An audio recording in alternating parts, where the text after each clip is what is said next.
No press conference, actually. Ready? All right, bet. Questions for Josh Conerly. Start right here on the left with James. Josh, have you decided what you're going to do next season? I'm not focused on that. Just focus on the game. Right next to him, Zach. Will said that more than your physical attributes, it's your mental IQ, your football IQ that really helps you. He said that if he let you practice, he thinks you could go out and play QB for a little bit. What do you think about that, and kind of what part of the game kind of helps you the most in that aspect?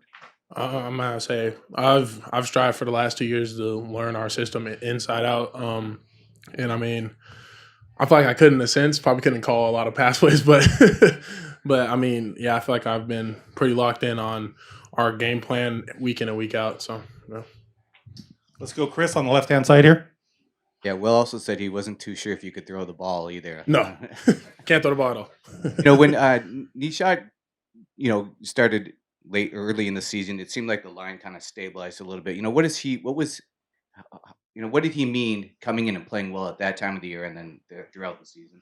Yeah, I mean, I feel like we got really cohesive after week 3 and going into Big Ten play, and we've hit our stride right at the right time. And I mean, we kind of just kept it going through the rest of this year. So Back middle, Matt. You've faced probably multiple future draft picks on the edges this year, whether it's this game or Penn State or Michigan. Just how has that prepared you for the Rose Bowl, and how well do you feel like you've kind of held up against elite talent? I mean, I go against it every day in practice. Jordan Burge, Mateo Uyangale, like those are going to be day 1, day 2 guys. Mateo's probably going to be a top 10 pick next year. Tatum Tuyoti, Blake Purchase, Jaden Moore, even though he's not with us anymore. Like day in, day out, I go against elite talent on a daily basis. So, I mean, practice has what's prepared me for all these big games and what we're going into this upcoming week. Back left, Brett.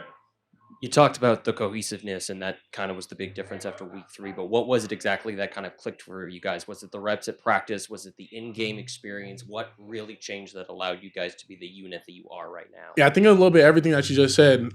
Getting game reps together, and then really just the amount of communication that we have during practice. All of our practice reps is what's led to our success this year. So, On the left middle, Olivia. Coach Sine said he would put you up against anybody in the country. Do you have that same level of confidence in yourself? And if so, how does that confidence help you against Ohio State?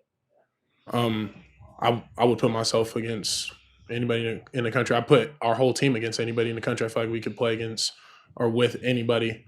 So, I mean, I feel like that's a pretty good question. That's helped me, like, it helps me over prepare sometimes. Just going in and making sure I'm always ready and that everybody's on the same page. Front left, James. What do you remember the first matchups with 44 and 33, and what stands out about them in the 6-7 games they've played since? That they've just continuously been themselves, and that they've continued to dominate the rest of the Big Ten. And that I'm gonna say they've obviously gotten better, just like how we have. So I feel like we've all been making like big steps, and it leads us to this stage. So, Second row middle, Aaron. Your team has talked the whole season about blocking out the noise, and it feels like the noise is at the loudest at this point in the season. With such the long break, has it been harder to block out that noise, and how do you personally go about blocking out the noise? I mean, it's there. I don't have I have Instagram, but I don't use it very often. And I don't have Twitter through the season. But I mean, I feel like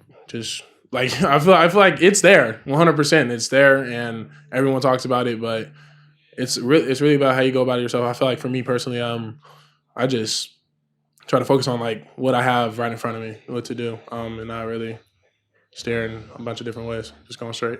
Back middle, Matt. As a West Coast guy, just how special is it to be playing in this Rose Bowl and the platform it presents for a team and for individually? If you play well, it's going to get noticed. Right. I feel like this is stuff you dream of. This is why you come to Oregon. This exact game, watching them as a kid, growing up. Like I said, this is where you want to be. This is what you live your whole life for. This is what you play football for. Back left, Brett. I kind of want to touch on that more because of the confidence that you have, that you would want to take on anyone in the country to face off against a team like Ohio State multiple times, one of the best teams in the country. How much do you thrive for, live for moments like this, just as a player that loves the game and the sport of football? I mean, I've been playing this game since I was 4 years old. My 16 years, 17 years playing this game has prepared me for this moment. And I feel like the amount of reps that we get in practice every single day for the past 2 weeks is what's gonna have us prepared. We're going to go to the Zoom. Scott Reed. Hey, Josh, real quick. Noah Whittington has had a little bit heavier workload in the second half of the season. How important has it been for the offense to have him carry a little bit more of the load and then also keep Jordan James fresh and create some better versatility, I think, offensively with him getting more touches? I think it's really important having both of them in there. And I feel like it doesn't really change much when one comes in and one comes out.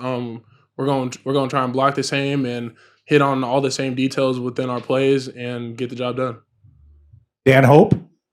Josh, you guys gave up, I think, 7 sacks in the first 2 games and only 6 in the 11 games since. Just what is it that clicked so well for this offensive line for you guys to do so well in pass protection?